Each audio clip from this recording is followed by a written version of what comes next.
Welcome. It's Mike and Nagy from the Centre Wellington Boot, which is a community-based media outlet, is what I like to call it, which is really designed for community engagement as much as possible and direct access for people to speak to the public without filters. We're actually been sort of engaging ourselves a lot in the political system too, to give a live voice. And now today we're talking with MacLean Hann and Janet Scott of the Evelyn and the Cellar restaurants to talk today about, well, hospitality in general and how the pandemic has affected that.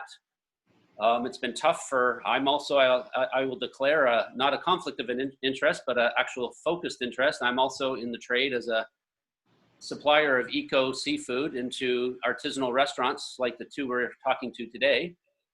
And so it's affected a lot of us. And I think it's safe to say that the restaurant industry and hospitality industry in general has been affected probably the most per capita than any industry in all of Canada, with lots of people affected that don't live really, high lives as far as wages and salaries. It's a difficult life, but it's a passionate life. So first of all, thanks for joining us. And I would like to just, why don't we start with you, Janet? Just give us some background on yourself, how you tell us about yourself first and how you, where you grew up and what inspired you with food, and a little bit about the Cellar, please. Sure. So thanks for having me, Mike. I've lived in Fergus, Elora area my whole life. Actually, I've been born here and love the community. My background in all of this, I really kind of just started from the ground up. I was a dishwasher, hostess, then waitress. I went to school in Niagara for hotel, restaurant admin, and came back, had a baby young, came back to town, and I've always had a passion for, providing an experience or, really great time. So that's a part of the front of house part that I really like about it. I'm inspired by food also. But when the opportunity to buy the Cellar came up, I've worked in restaurants since I was about 13. But when the restaurant came up for sale, I just jumped on it and took a huge leap of faith and sold my house and lived above it and went from there. So I've had the restaurant 10 years now. And this is kind of a unfortunate anniversary year. But one quick question before we go to MacLean: what sort of got you into food and interested with food, and why you would want a restaurant, I guess, too, which is, important part of that. Was there something that triggered you as a younger person that you wanted to do this? Yeah, well, I mean, who doesn't love to eat, right? And, finding, different ways to create different foods. And the chef and I at the Cellar have worked together for going on 16 years now. I used to work for him at a restaurant he owned. And so we have a great dynamic, and we're always trying to come up with some different things and some old favorites that people like. And we're really just trying to provide a great experience with a great atmosphere where unfortunately we can't have anybody on our gorgeous patio right now. But hopefully soon we'll be able to do that. Okay, thanks. MacLean, why don't you tell us about the Evelyn and your history, which is quite long as well with food. It is. I mean, in terms of hospitality, when I was 10 years old, my aunt bought a bed and breakfast. And naturally, every summer of my youth was spent in the early years working for free, and eventually minimum wage job where I cleaned toilets. But sometimes I got to help serve breakfast and check in the guests, and that sort of inspired, or I definitely learned a lot from her at that time as a young person. So that sort of got me started. But then actual restaurant work, I was a little bit later into my teens before it happened. And it basically happened taking a break from school, university that is. I needed a job to pay my rent, so I got a job bussing tables.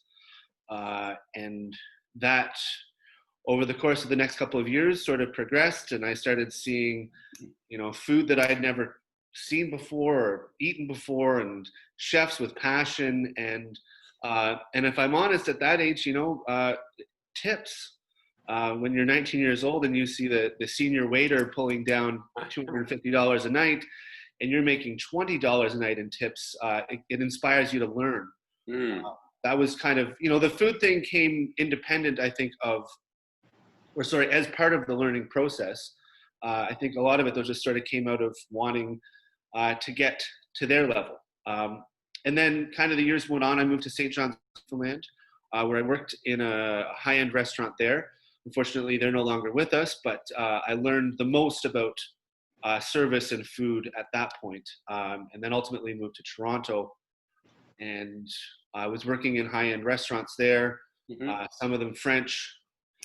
And then I kind of started getting very jaded with that city and the pretentiousness sometimes that surrounded the food. So when the brewery happened, or the opportunity came up at the brewery, I jumped on it. So I got a chance to get out of the dress shirt and into a brewery t-shirt. Right. It was a really welcome shift for those first few years there. It got me out of the city, which was key. But in the back of my mind, I've always had difficulty with my bosses, not in a day-to-day sort of difficulty, but knowing that I would like to do things my own way. So when the opportunity presented itself here, when Risa decided to take a step back from the Desert Rose, she approached us really the same week that we were getting married. So a whole lot going on that week. And our initial reaction was, I don't think we can pull it off in time. Of course, clearer heads prevailed, and we made it happen. And so here we are. And then in terms of, we just kind of saw, there wasn't anyone doing kind of this style of space and the food, so we kind of jumped on that. But yeah, so then here we are. Right. Right, both beautiful locations in Allura, and obviously independently owned and operated, supporting smaller suppliers. A lot of things in common, but I think one thing that's not in common right now, and is, Janet, you're doing takeout, correct? And MacLean, you're not doing takeout at the moment, correct? That's correct.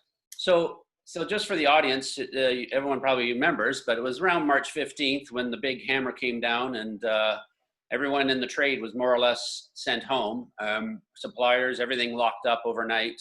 Restaurants were told to close. Basically, more or less, the first businesses to close. So, Janet, maybe you go get first again. Just tell us sort of from the beginning of the pandemic, how that all came down and where you are now. So just give us kind of a timeline of the sort of evolution, both from business, but also in your mind, like Sure. how that affected everything. Sure. So around that week, we, lots of restaurants will have a lot of inventory still. We were, making a decision to close is tough.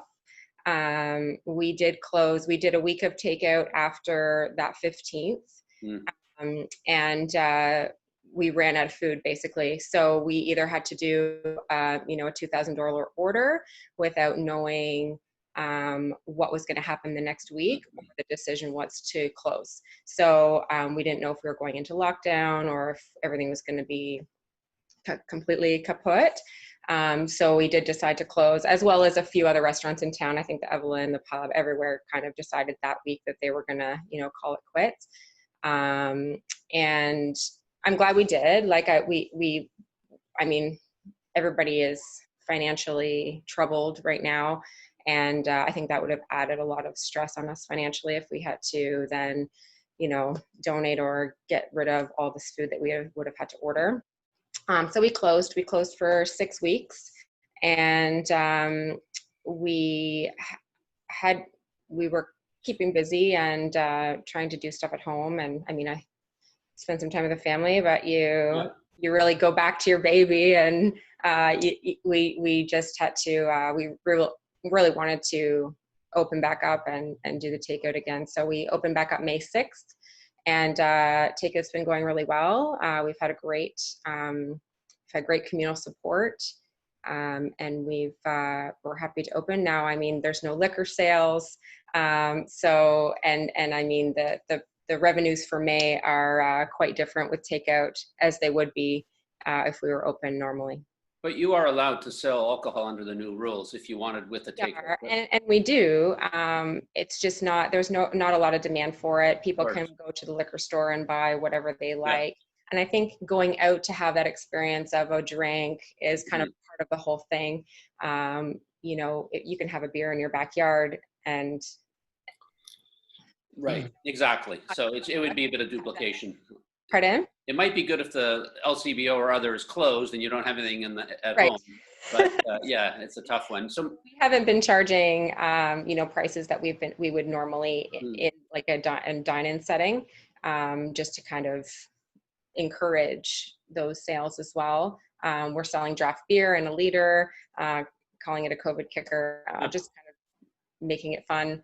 And people have been buying those, but otherwise, dramatic drop in sales. Oh, that's good to know. Since I'm walking distance from the cellar, I didn't realize you were selling draft beer by the pitcher. That's always been there you go. a great convenience of mine. So MacLean, so tell us about your experience start to now, and how you and Sarah have been faring and all. Well, I think again that, you know, the timeline is similar. That weekend leading up to the 16th, so the 13th, 14th, 15th, that March weekend was very frustrating. Not because we were worried about having to close, but worried about, you know, the government not really telling us what was happening. So that was a hard weekend for us to get through. And then once we sort of saw the writing was on the wall, it was for us, as this commonly is used now, pivot. That to pivot to takeout for us in that moment, because we don't really do takeout. We never have really done takeout. We do, like, it is available if you want it, but it was never a big thing for us. So the idea of pivoting to do takeout would have meant a significant purchase of takeout containers that we didn't really have, and totally retooling the menu, because I would probably, if it were me ordering takeout, I'm probably not going to order a medium rare tenderloin. So to sort of create a menu that we thought would travel really well. So we kind of in that first week and it's similar to Janet, it's like, do we do the investment and then next week everything changes? And we're stuck with all this fresh produce. And fortunately, I sort of, as of the Thursday before that weekend, I sort of saw that things were shifting. So we backed off our orders on a huge way that going into that Friday. And as such, we didn't have a whole lot of fresh things on hand that Monday. So we weren't really in a position to even try to sell that stuff off. Right. You know, it was like, maybe, again, because we don't have much storage space here, it's a small space. We don't have a walk-in freezer. We don't have a walk-in fridge. We essentially have a 3-door commercial fridge and then a couple of residential fridges in the basement. So we didn't have a huge amount of stock, so we weren't worried about losing very much. You know, we gave some to staff, and then basically we kind of ate some, and then that was the end of it. So that was sort of the choice to close. And also there was some fear of not just what the government would do, but how was the virus spreading at that time? And did we, we didn't know anything. So we kind of pulled the chute very quickly and didn't even look at takeout. Right. And then, you know, we sort of, same thing as Janet, I think we, as entrepreneurs, both Sarah and I can't remember the last time I had more than 3 or 4 days off in a row. Certainly not if I had, you know, a month off, or, you know, so that I have to say, I know that financially it's been very tough, but that kind of, so we kind of treated the first little bit of it like a breather. Right. And then, of course, that gets very, very boring, especially as Janet would admit. Mike, you too, you got to be busy. So we started kind of looking towards the restaurant and started planning. And now, so we have been, we're 10 weeks in, or about 10 weeks in. 10 weeks. We're 10 weeks now. Yeah. So, about 2 weeks ago, we saw, the local restaurants starting to pick up and start doing takeout. And so we kind of thought, okay, well, maybe now is time to start looking at it. So we did start to look at it. But typically before, when we would reach out to our suppliers, there would be an almost immediate response. Within 15 minutes, usually you're getting a response to an email. And then this is sort of taking a week because most of our suppliers, our reps, I should say, are furloughed. So they're not really checking their email because they're not getting paid right now. So it's the process to step back into takeout has been a lot more time consuming than I thought it would be. Just because the supply chains aren't the same as they were, the takeout containers, basically you're almost getting not laughed at, but like they're like, oh yeah, right, sure, I'm sure you do want takeout containers. So I think that the transition back into doing takeout has taken us longer than we thought it would. But now we are, the chef is back in the restaurant today. Actually, was his first day back in, and we took stock of the freezers, and we've got menu plans, and we're going to start rolling out takeout in a couple of weeks. Well, that's good to hear. I didn't know that. Yeah, from the supplier side, you're right. I mean, my business was eliminated overnight. Right across the country, our business was eliminated more or less, and we aren't delivering in Ontario right now, other than just let you know, like my company's Organic Ocean, and we're doing home delivery boxes, but that's about it. And if a restaurant can tag on to a home delivery box, that's the case. But you're right, our supply chain is shut down. We don't have the volumes. We're not bringing product in. So I can't service, unless I do it myself, smaller centers, smaller urban centers. So both of you, just whoever wants to speak first about this, tell me about the government programs, the federal response for restaurants, whether it came too soon, was it late, how you feel about it, what monies you're able to acquire or do to help subsidize this. Who would like to go first on that one? I can speak about that. I think what they've done has helped a little. There's a loan program for that 40,000, which I hope everybody's applied for. My understanding is that 25% of that, whatever you've gotten, is forgiven based on when you pay it back, which I think that everybody can take advantage of. I mean, in my situation, my year end was in March, and all my corporate taxes were due in April, so that money's gone. But I think it helps. It's going to be a bit of a uphill climb to get out of any kind of debt if you use any loan or I mean that's with anything. We all hope for this season as a season to go into off season. We just came off of off season, and thankfully we did a Lauralicious, which was extremely well done, and MacLean, I know, had a huge part in that, and we were super grateful for that event. And that was great at the end. Yeah, right. Right at the beginning, I should say, of all of this. So we had a little bit of money from that to go with. I mean, coming off season for a lot of places downtown is tough. We always go through kind of a slower winter, and then we gear up for the busy season. And Allure is very seasonal to begin with. So going into now with no money, you're like a squirrel. You gather your nuts in the summertime for the winter. So without this season, and we're getting into the season now, and with this new news about June 30th being the extension for the state of emergency, it doesn't look too good for our dine-in service, which is very tragic. Yes. I know a lot of us are really going to struggle going into another off season without this season. But as far as the grants, there's some personal stuff. The CERB. I don't obviously apply for EI because I am self-employed, but the CERB has been there now. I'm back to work, so I don't qualify for that anymore. I know some people are taking advantage of that, and I know, and I mean, I guess the one thing it's kind of tough.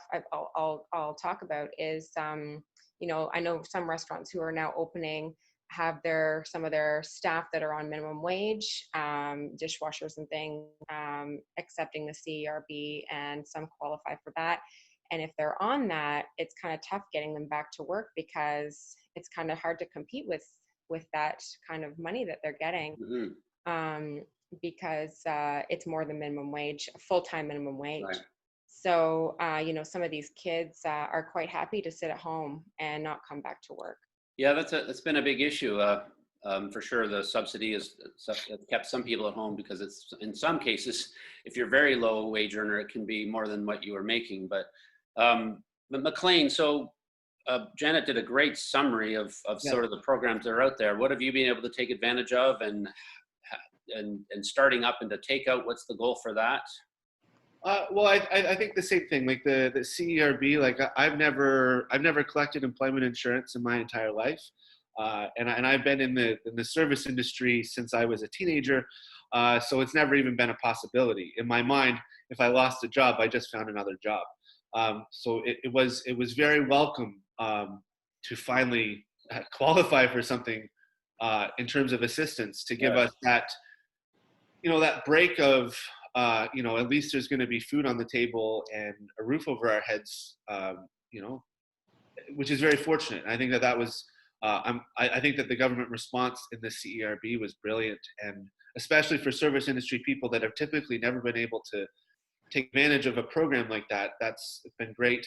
Again, like Janet mentioned, the loan, I think that loan is, if you're able to take it, take it. It's the easiest money that you're going to get access to as a small business owner ever for the rest of your entire life. And the fact that 25% of it is forgiven if you pay it back in time. Even still, if you don't pay it back in time, the interest rate is better than you're going to get up to. So amazing. Now I think that what a lot of restaurants are facing is that if you don't own your building, is the fear of eviction due to not being able to pay rent. And I think that particular program was too slow to roll out. I think that the CEBA loan and the CERB $2,000 a month payments were pretty quick, realistically, considering the infrastructure that needed to be in place. But the rent subsidy took far too long, and unfortunately, I think a lot of restaurants fell victim to that not being rolled out soon enough. Closures are happening left, right, and center now. And if you're able to pivot and do certain things, great. But, you know, in a small town, I think we have a little bit more fortune in that our rents aren't quite as high. Right. But if you were, say, downtown Toronto, and, you know, your landlord was not someone that you knew, but sort of a conglomerate, they don't actually really care for the most part. And I think a lot of people have lost their shirt, which is sad. That being said, so I think that program was too slow to come out. I do believe that. But beyond that, all the other stuff has been great. And then our goal for takeout is, it's more just to kind of get busy. It's just to remember what it's like to have a routine. Because as much as it is nice to kind of go to bed when you want and wake up when you want and really have no schedule, that's not how we operate as entrepreneurs. So it's been kind of a weird shift. And I've had the same conversation with my chef, basically saying, like, I need to get back to work. I can't handle this anymore. And like, I think that's something else to talk about, is like the routine and the importance of having some structure in your day. So we are really excited to get moving again, and also to work out the kinks because I think as we go forward into this new existence of restaurants, and takeout's going to be a reality for a lot of us for the foreseeable future.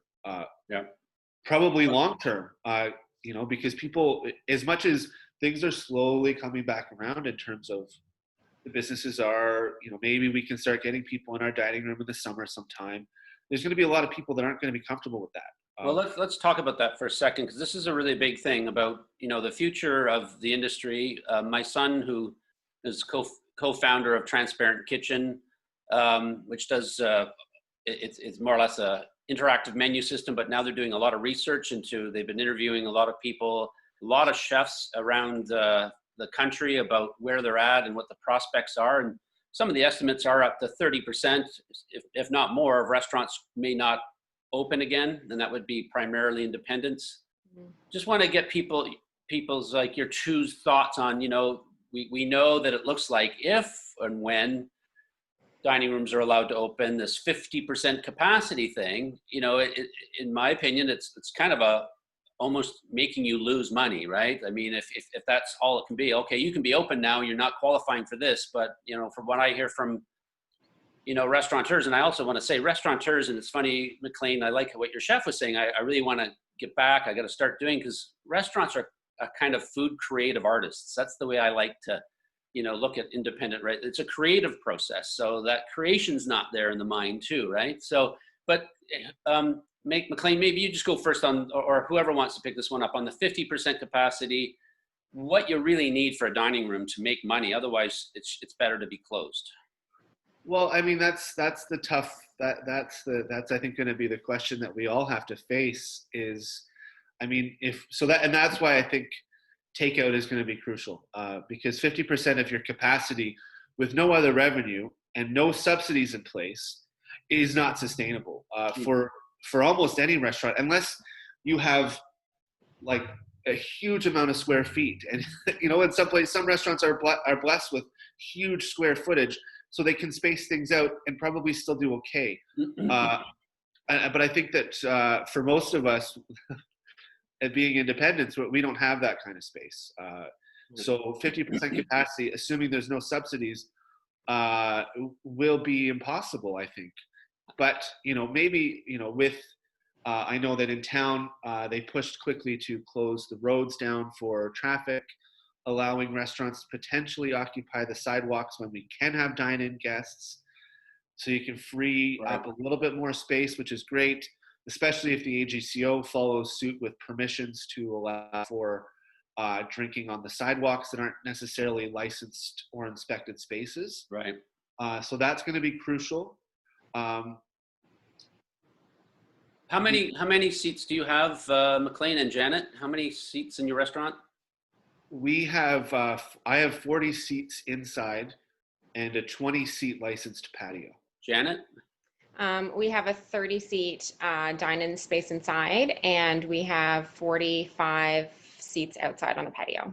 Sort of known as one of the best patios in Ontario, I think is one of the Cellar's big features, and not trying to poo-poo MacLean's patio.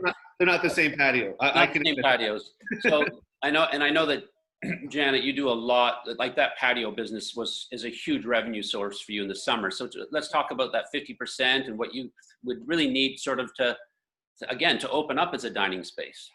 Well, we are lucky because we do have the patio space. A lot of restaurants in town, I know MacLean has one, some don't even have a patio space. So the thing is we don't know what the rules are going to be. We have no information. I've talked to public health twice last week, and I'm trying to get there with some answers so we can prepare, because right now we can't prepare at all. And, you know, you hear rumor if it's going to be maybe 25% capacity to start with, or are we going to have, you know, disposable takeout menus? Like, what are we going to have to do here? So knowing that, and then budgeting for these changes also.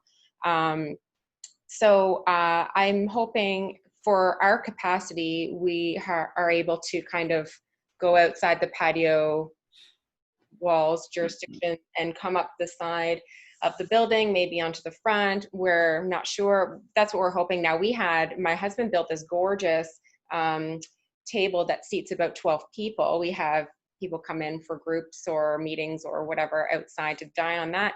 And will we be allowed to have that? So should we put it out yet? Like, it's just, there's so, and then, you know, you think of, you know, Christmas party season is in my head. And that is a huge, that carries me in the winter is Christmas party season. Will that be allowed? Being as most places, you know, it's a smaller space, tables, 25 to 30 people, will that be allowed? So many unknowns. It's scary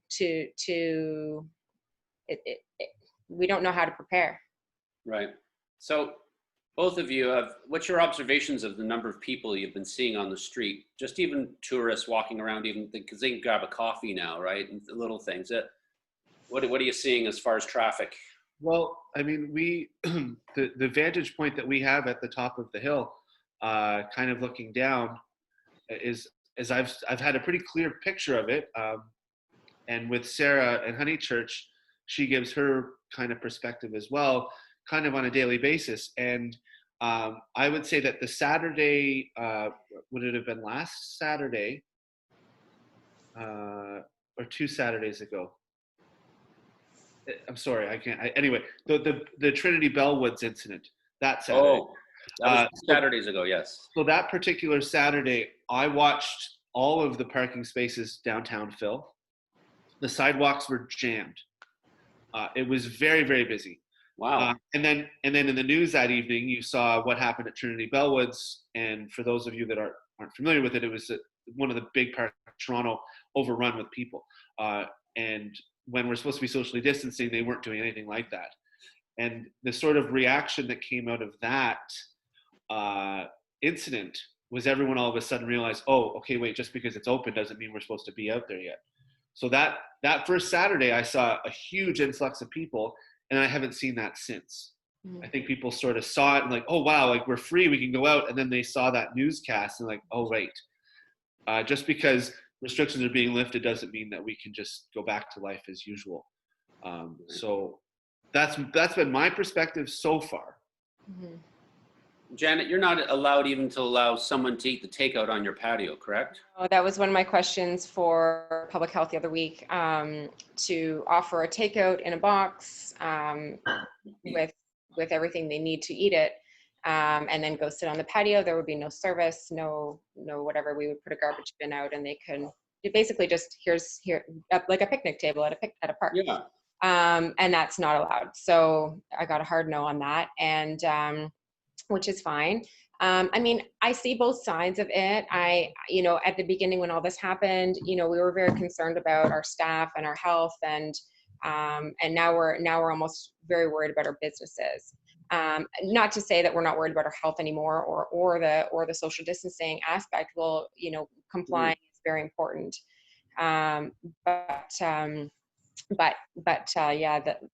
I don't know, lifting some stuff for us is what we're really after at this point, I think. Now, I don't know, MacLean I don't know if you feel differently. How do you feel about how do you feel about people from Toronto, for example, coming to town, and I know that that's a worry of a lot of people. Well, I think that's sort of for me up here, we've been very careful. Like we've adhered to all of the rules, and been very cautious about only grocery shopping once a week, and we don't have a lot of interaction with people. So like I felt that this town has done an exceptional job of keeping the cases down, and that's apparent in actually the cases. Now I don't have the specific numbers what they are at today, but Centre Wellington's cases are very, very low currently. So that's great. But if you look at the hot spots, so to speak, it is Toronto. And it's one of those, it's almost a double-edged, I don't know. You want, like, we want the tourism money at some point. Yeah. Do we want it right now where the hot spots are? Do we want, because I think that for anyone that's cooped up in a small Toronto apartment, the first thing that you want to do when there's any amount of freedom given is get out. I mean, that's why I left the city, because I was sick of the confined space. So I understand that need, but it does worry me that we've done such a good job, and then it could be all sort of for naught if, the exodus out of the city. So that does make me feel nervous, but at the same time, there's a little voice in the back of my head that's like, yeah, but those people also pay the bills. So it's a challenging thought for sure. I'm totally on the same page with that. Yeah, it's tough. So yeah, that comes down to, that is tough with the regulations. And Janet, it is an inconsistent thing for sure. I was in Meaford 2 weeks ago, and I stopped at a family restaurant that was doing takeout, but they had 3 picnic tables out front, and I was allowed to sit there and eat my meal. you know, so maybe they were breaking the rules officially, but I was sitting at the picnic table, as simple as that, and no one else sat at it with me. Right. And they were spaced out, but Yeah. I guess Parks being open, that would probably be fine. You know, we have our tables, and I mentioned this to public health. You know, our tables are 6 feet apart currently. We have 5 tables on the patio when we're ready. But that still, I guess maybe because it's a privately owned property, it wasn't allowed. Maybe I don't know, but a park, I believe, is okay to take your takeout. That's where we've been telling people to take the takeout who don't live here, because on the weekends we do get quite a few tourists who stop in for a meal to go, and then they say, where do we eat it? And you know, you don't want to be eating a prime rib on the curb. Like, that's not what I'm trying to do. So you know, it's hard to tell them where to go. Bissell Park has a few tables, picnic tables, and I think maybe the green space, but I don't really know where else I could send people. Well, speaking of menus, and you've both mentioned, you know, tenderloin and prime ribs, and so let's say things opened up to say 50% capacity, maybe even more optimistically over time. It has to eventually get to something that's viable. Mm-hmm. What are you thinking menu-wise? I mean, there could be 2 ways this goes, right? Like a race to the bottom just to get revenue, and that probably, in my opinion, isn't the best way to go in the long term. But what are you thinking menu-wise? Any visions on that about reopening? Well, I'll jump in first. I think that the race to the bottom is an interesting question, and I think that we're going to see a lot of that. But the longevity of your business, when you race to the bottom, no matter, even, I know that there's revenue coming in, but when you start sacrificing quality and, you know, start cutting corners, people notice. And you know, Janet's been in business for 10 years. You don't get there by racing to the bottom. You get there by providing consistent quality products. So if you start changing things to react to a shifting, like an unknown shift, I think you're only asking for trouble. So with that being said, I think that we're going to try to consistently keep our food similar to what it was, but with sort of the lens of letting it travel a little bit better. So certain things we're not going to do, like we'll probably be more careful about the proteins that we choose. Like the quality of the food's going to stay the same. Like we're not going to switch over to super casual things.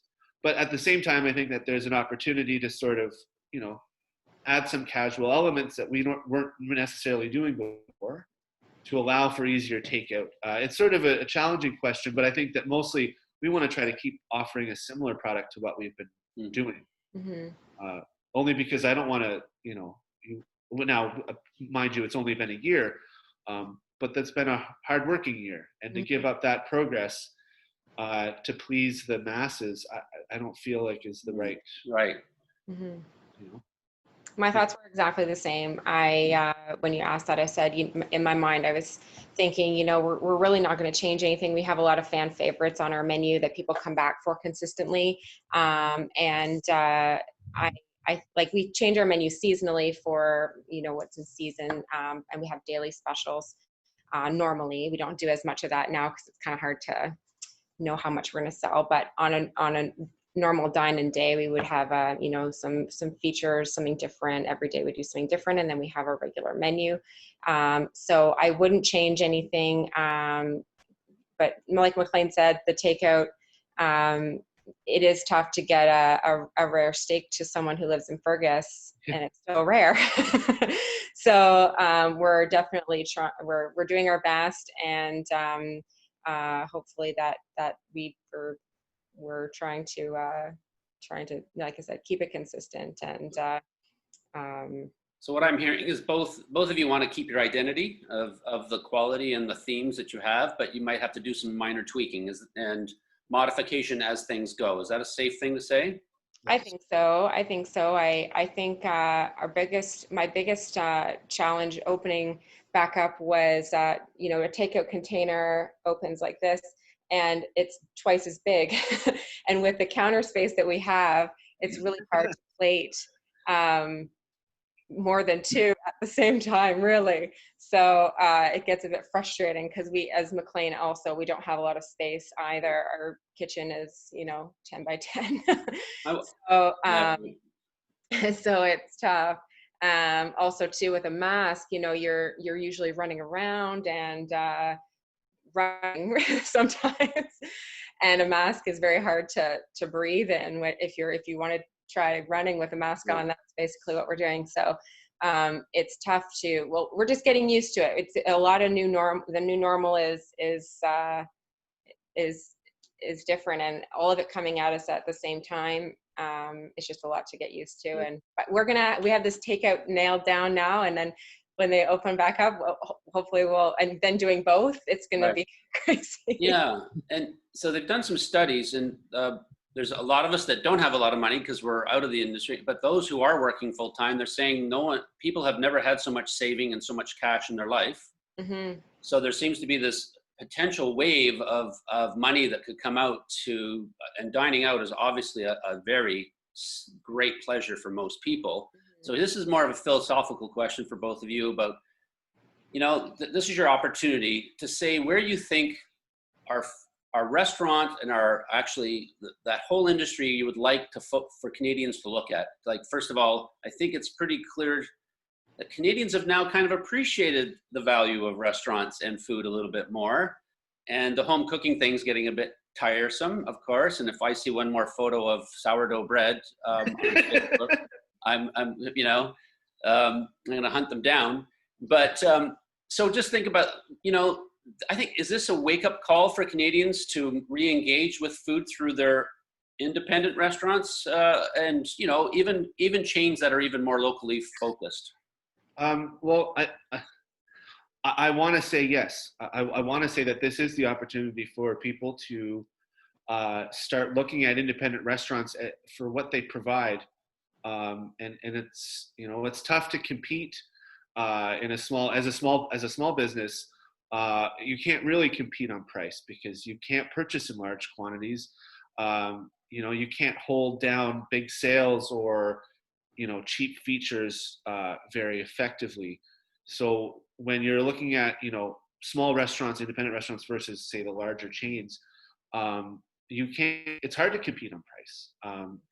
And I hope that now, with all this free time and hopefully, like you say, with some money saved, people appreciate all of the work that does go into independent restaurants and, the enjoyment that they get from being in their small, or medium-sized place that's local to them, where they know that maybe they know the server or maybe they know the bartender or the owner, and to really start looking at that as, as the value.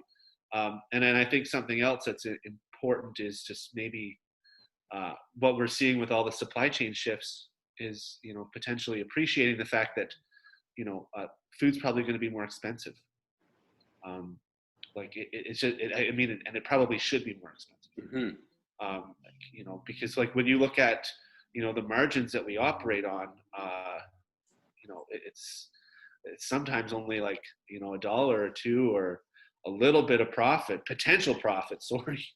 And so you're operating full-time hours all the time, hustling, trying to make it work. And sometimes it's very difficult because you just can't charge what you should be charging to guarantee the margin. So I hope that people sort of see now that things are probably going to have to shift. Mm-hmm. And maybe for all the people that are still working and saving, and maybe they'll be willing to, I know they're going to want to come back out to dinner. There's no question. And I know that we cooked our own meals for the first almost 8 weeks, all 3 meals each day with no exceptions.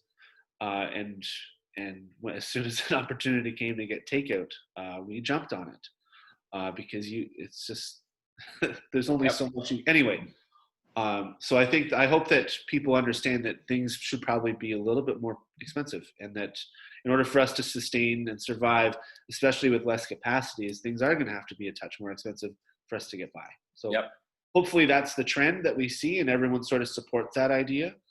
And it's, again, like you said before, not just a race to the bottom. Right. Janet? Yeah, I mean, hypothetically, You know, I hope things don't change too much. I think that, I guess we'll wait and see what we have to do, especially in the front of house, with regards to spacing and with regards to sanitation and separation.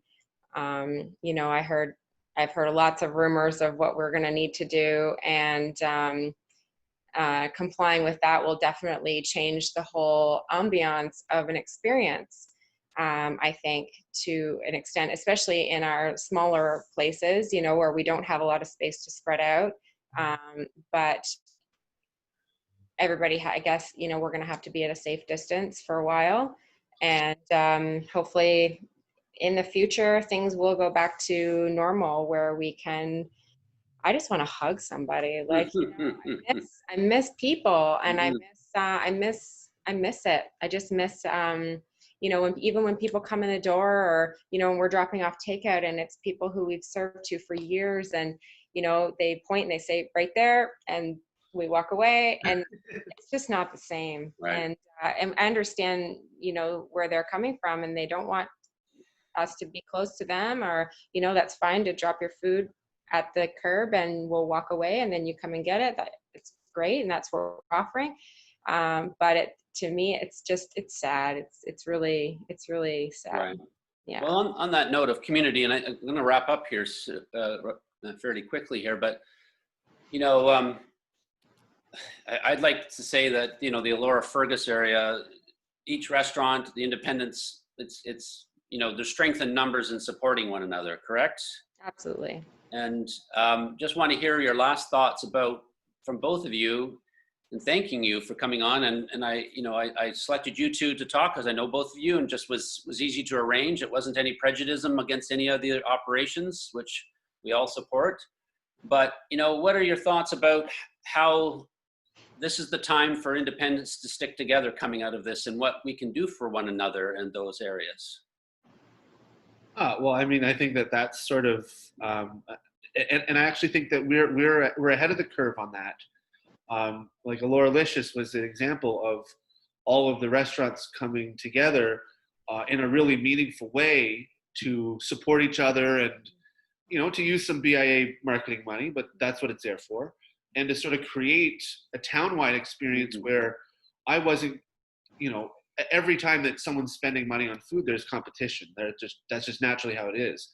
But the point with Elora Licious was to say, like, it doesn't have to be like one or the other. Like, let's provide something where we're all together, and no one was, you know, it's amazing for all these small restaurants to have gotten along so well to create the program. So I think that that's sort of example of communities coming together to, you know, work together and not say, like, you know, obviously you want your restaurant to be busy. I mean, that there's no doubt there, but it's sort of realizing that if we all work together, you know, we'll get further along than if we're all cutting each other down. So I think that we've already proven to the public that we're capable of doing that. So it's just a matter of continuing that trend. And I'm confident that Janet agrees with me in that sense, like that we're going to continue working together. Absolutely. You know, Yeah. because, and it's also more fun. Like, Yeah. really, it is. Like, you know, it was a lot of fun to be part of Elora Licious, and like, Oh, for sure. everyone's menus, and like, and the town really lit up. Like, people were like sat down with a glass of wine and all of the online menus and picked up where they were going to go. And that sort of thing is really important, I think, for all of us to remember going forward, that as tough as it's going to be, we just sort of, we can stick together, and we've done it so far. So anyway, that's my thought. Yeah, I totally agree with MacLean. You know, being downtown for 10 years, there's been a lot of restaurants kind of come and go. I can say that for the majority, we've all really gotten along well. In the past, I would say there was maybe a couple that didn't, but now the core that we have is amazing. And even before this, you know, you needed takeout lids, or you needed some sugar. You can go and ask, and they'll give it to you. You know, now I feel like since the pandemic, we've had to, you know, the people who are open for takeout will all order each other's takeouts and post it on social media, you know, for whoever we're getting it from. And I think that shows a lot of communal support within the restaurants, and there really isn't any animosity between any of us. And Excellent. I think that it's awesome. I think that Alora is amazing for that, because in so many other places, there's a lot of,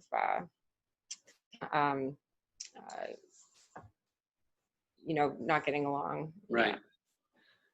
Well, that's a great way to end it. And I want to thank both of you for coming on today. And we'll repost this on the recording. And best of luck to you and everyone else and Alora Fergus when things, however that transforms for restaurants, for takeout and reopening. It's going to be the first time we've ever had to witness this. And I'm not saying it's a first, whether it's positive or negative. So good luck, both of you. Thanks, MacLean. Thanks, Janet, for coming on to the boot today.